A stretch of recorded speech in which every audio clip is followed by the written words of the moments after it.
やっほやっほ、イヤホン買ってるかい？ふぐみかんのイヤホンレビューの時間だよ。今回紹介するのは、CVJ フリードム、5ドライバのハイブリッドイヤホンにして、スイッチ付き。あれ？でも、5ドライバハイブリッドというと、ジョイオビオの VZ10 が先行してるよね？フリードムの特殊性ってどこにあるんだ？実は、フリードムが特殊なのは、スイッチ部分。もうスイッチ付きはあるよって？フリードムのスイッチはごっそり変わる、なんせ BA を丸々無効化するチンスイッチだからだ。このスイッチはすでに一度投入されてる。同じ CVJ のメイに搭載されているシステムがそれなんだけど、メイは 2BA1 ダイナミックドライバで、正直 BA が1台損なわれるとかなり物足りない仕様になるイヤホンだった。ちなみに、3つともオフにするとただの1ダイナミックドライバ気になる。が、フリードムは、BA の数を増加させたことで、1BA あたりの比重が減り、結果として、このギミックがまともに調整できるようになったんだ。結構重要な変更だよなこれ。メイもフリードムも、どちらも良いイヤホンではあるんだけど、メイに関しては、スイッチオフの変化が大きすぎて、なかなかスイッチの存在をおすすめしにくくなってたんだ。最初から全部オンにして聞くのがおすすめ。ってな。対して、フリードムは 4BA1 ダイナミックドライバ構成、1BA1 ダイナミックドライバから 4BA1 ダイナミックドライバまで、スイッチ制御で好きなように変更できる。これは、低音や高音を指定して操作する、というよりは、同じような傾向のマルチドライバ機で、ドライバの数が変化したら、どう音が変化するのか？というところを楽しむのにおすすめの仕様となっているぞ。もちろん、ベースとなっている音色の方も、今年水準まで引き上げられている。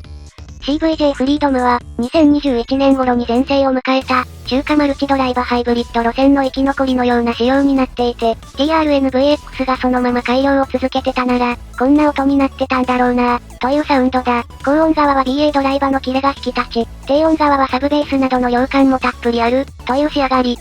付属品も上級モデルらしく豪華になっていて、特にケーブルは、この価格帯では珍しい。プラグ交換可能で、3.5mm、2.5mm、4.4mm の各プラグを交換できる仕様になっている。CVJ と TRN は前々から関連性が噂されてたんだけど、今回はプラグ交換の基部は互換性がないので注意が必要だ。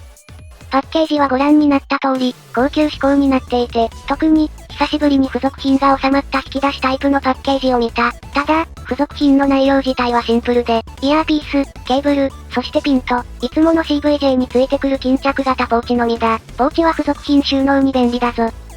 付属ケーブルはかなり太いものが使われていて、最初から交換せずに十分ポテンシャルを発揮できるものになっている。それ以外の部分は、低価格ブランドのいつもの CVJ のパーツセレクト。実用上不満はないが、ちょっとお金を出すとアップグレードできるイヤ機といった塩梅だな。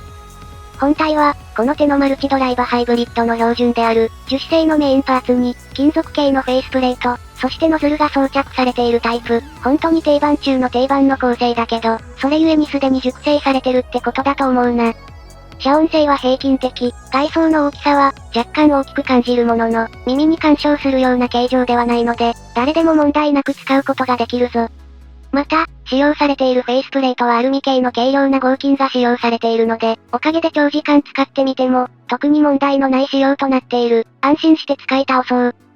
カラーは、現代写真に写っているブラックのほか、VX を彷彿とさせるグリーンがラインナップ。スイッチ付きだからか、若干厚みは感じられたな。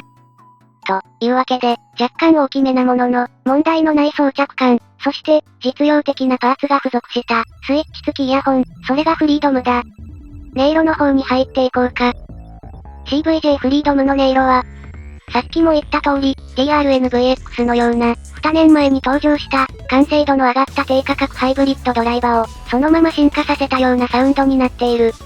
鋭い高音域、タイトな中音域、そして、ある程度厚みもある低音域。同価格帯の KZ 系イヤホンと比較すると、低音域は引き締まり重視だけど、それでも、十分にパワフルな低音域だ。20時期ダイナミックドライバーを採用し始めた頃の TRN みたいなサウンドで、それでいて、粗さなどをより取り除いた、進化したバージョン、というのが、スイッチ抜きでの、CVJ フリードムの感想だな。だが、フリードムの進化はそれだけじゃない。そう、このイヤホンに搭載されている、珍しい BA キルスイッチだ。フリードムは、TRN のハイブリッドの、1BA1 ダイナミックドライバから 4BA1 ダイナミックドライバまでの、BA を積んでいくドライバのサウンドを、すべてスイッチで表現することができる。1BA1 ダイナミックドライバでは、情報が取捨選択され、キレが洗練され、より気持ちやすくわかりやすい音に。BA を重ねるごとに、他の部分にまで神経が届くようになり、すべての BA をオンにすると、キレはそのまま、程よい密度感を持つようになる。自分が他ドライバが好きか、あるいは最小構成が好きかを再確認できるハイブリッドだ。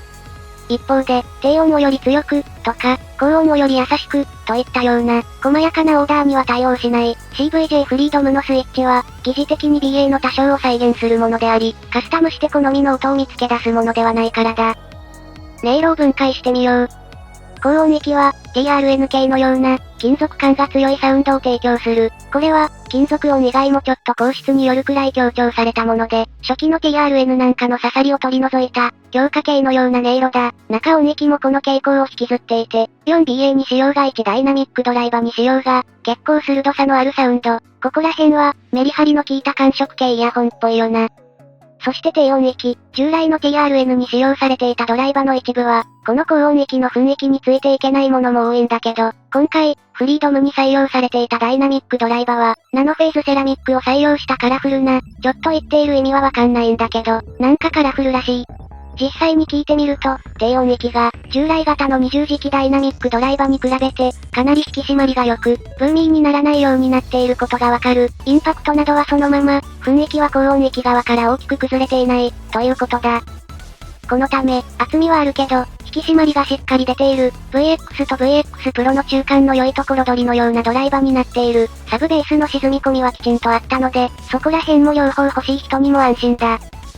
というわけで、高音は鋭い状態のまま、マルチ BA を取り除くとどんな音になるのか、をテストできる。中音域もソリッド感が強い仕上げだな。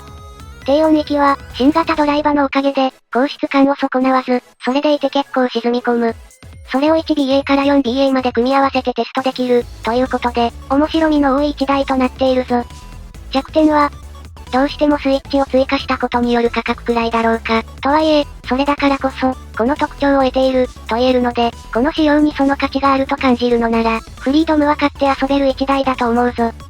CVJ が採用した、第2弾の、完全に BA を消すボタンを装備したフル BA イヤホンなんだけど、やっぱり、全体から BA を丸々除くなら、このフリードムのように、5ドライバくらいは必要なのかもしれないな。CVJ 名では、スイッチとりあえず全部オンにしたままにしとけ、が感想だったけど、フリードムでは、遊びたくなったら色々いじるのがいいだろう。それくらいに進歩してる。とはいえ、さっきも言った通り、特定音域を取り除くわけではないので、他のスイッチ付きみたいな派手なバランス変更を期待するのは禁物だ。あくまで、BA が増えたり減ったりするボタンなので、それは承知しておくように。というわけで、変なものかと見せかけて、しっかり下地も作られていた。ちゃんとどのスイッチの状態でも、感触系ハイブリッドイヤホンとして、しっかり仕上がっているので、VZ10 とは違う路線のサウンドを求めている人は、検討してみてはいかがかなといったところで今回はここまで。